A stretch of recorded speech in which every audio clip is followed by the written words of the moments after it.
ये कहानी पूरी तरह सत्य घटना पर आधारित है। एक गांव में एक सास बहुएं रहती थीं। बहू का नाम शीला और सास का नाम लीला था। उनकी बहू मॉडर्न ज़माने की थी।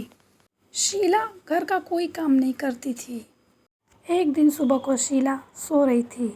7 बज गए, नहीं उठी। उसकी सास चाय बना दी। फिर 8 बज गए, तब भी वह सो रही थी। उसकी सास खाना भी बना दी। वो अभी भी सो ही रही थी। घर का सारा काम करके लीला शीला के रूम में जाती है और देखती है वो अभी भी सो ही रही थी। उसने पूरा काम घर का कर दिया था और उसका बेटा नौकरी पर भी चला गया था, पर वो अभी भी सो ही रही थी। वह उठी नहीं। लीला गुस्से में वहाँ से बर्तन पटक पटक कर धो रही थी। वह बहू को सोता हुआ देखकर घर का सारा काम गुस्से में कर रही थी।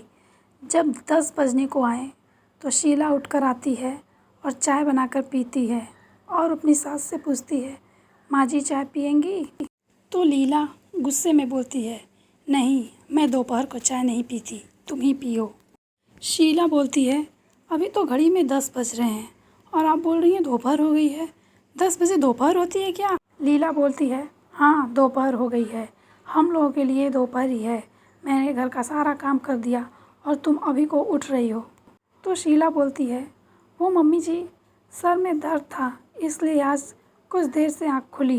सोच रही हूँ अपने मायके चली जाऊँगी। वहाँ पे हमारे एक फैमिली डॉक्टर हैं, वो कोई अच्छी सी दवाई देंगे तो उससे आराम मिलेगा। मैं आज ही जाऊँगी। तो लीला बोलती है, सिर में दर्द होने के लिए तुम अपने मायके जाओगी? क्या यहाँ पे हमारे यहाँ डॉक्टर नहीं है? उनके पास अच्छी दवाई नहीं मिलती? तो शीला बोलती है, मुझे हमारे फैमिली डॉक्टर की दवा ही सूट करती है, इसलिए मैं वहाँ ही जाऊँगी। तो लीला बोलती है कि मेरे पास दवाई है, दर्द की दवा है, मैंने रखी है, मैं वो तुम्हें देती हूँ, तुम खा लो। शीला बोलती है, नहीं नहीं, आपकी दी हुई दवा मैं नहीं खाऊंगी।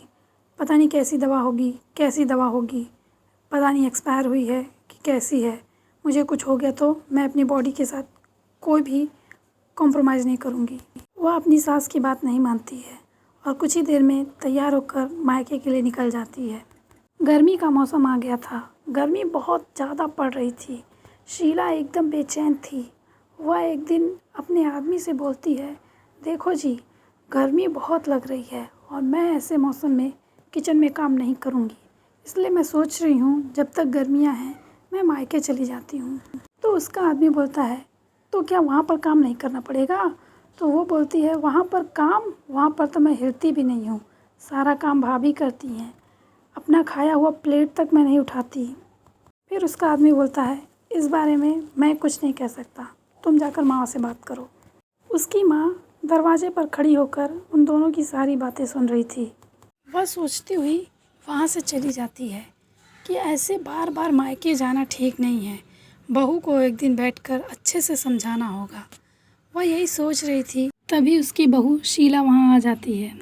वह अपनी सास से भी मायके जाने वाली बात बोलती है। उसकी सास उसे समझाती है, ऐसे बार बार मायके जाओगी तो तुम्हारी इज्जत कम हो जाएगी, पर वह उसकी नहीं सुनती। वह वहाँ से चली जाती है। वह जैसे ही मायके पहुँचती है, उसे देखकर उसकी भाभी का पारा हाई हो जाता है। वह अपनी भाभी को नमस्ते बोलती है, पर वह उसका जवाब नहीं देती।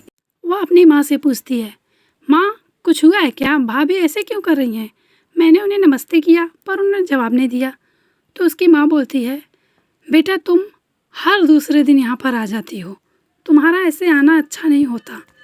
वह अपनी माँ को बोलती है, माँ तुम्हें तो भाभी को बोलना चाहिए, वो इस घर की बहू हैं, सारा काम उन्हें खुद करना चाहिए और तुम इस तरह से मुझे ज्ञान दे रही हो। तुम्हें भाभी के साथ सख्त होना पड़ेगा, उन्हें कंट्रोल में लाने के लिए उनके साथ सख्ती से पेश आओ, तभी वो सीधा सीधा रहेंगी, नहीं तो हाथ से निकल जाएंगी। ये सारी बातें उसकी भाभी खिड़की पर खड़े होकर सुन रही थी। उससे रहा नहीं गया तो वह अपने आदमी के पास गई और बोला, मैं अब बर्दाश्त नहीं करूँगी। वह गुस्से में अपनी ननद के पास आई और बोली, हर दूसरे दिन आ जाती हो मुँह उठाकर, क्या तुम्हें लगता है कि तुम मुझे कुछ समझ नहीं आता?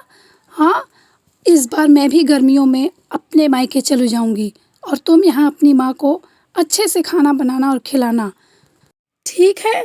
ये सारी बातें शीला को अंदर ही अंदर चुभने लगीं। वह अपने बहू होने का एहसास करने लगी थी। उसने अपने भाई, भाभी और अपनी माँ से माफ़ी मांगी और बोला, मुझे अपने ससुराल की जिम्मेदारी का एहसास हो गया है, अब मैं वापस कभी नहीं आऊँगी। तो उसकी माँ बोलती है, नहीं बेटा, ज़रूरत पड़ने पे तुम यहाँ आ सकती हो, तुम्हारा भी यह घर है, पर जिस तरह से तुम आ रही थी इस तरह से नहीं। यह बोलकर वह शीला वहाँ से चली जाती है और आकर अपनी सारी जिम्मेदारी उठाने लगती है। उसके घर वाले खुशी खुशी साथ में रहने लगते हैं। कहानी ख़त्म हो जाती है। अच्छा लगा हो तो वीडियो को लाइक, कमेंट और सब्सक्राइब कीजिएगा।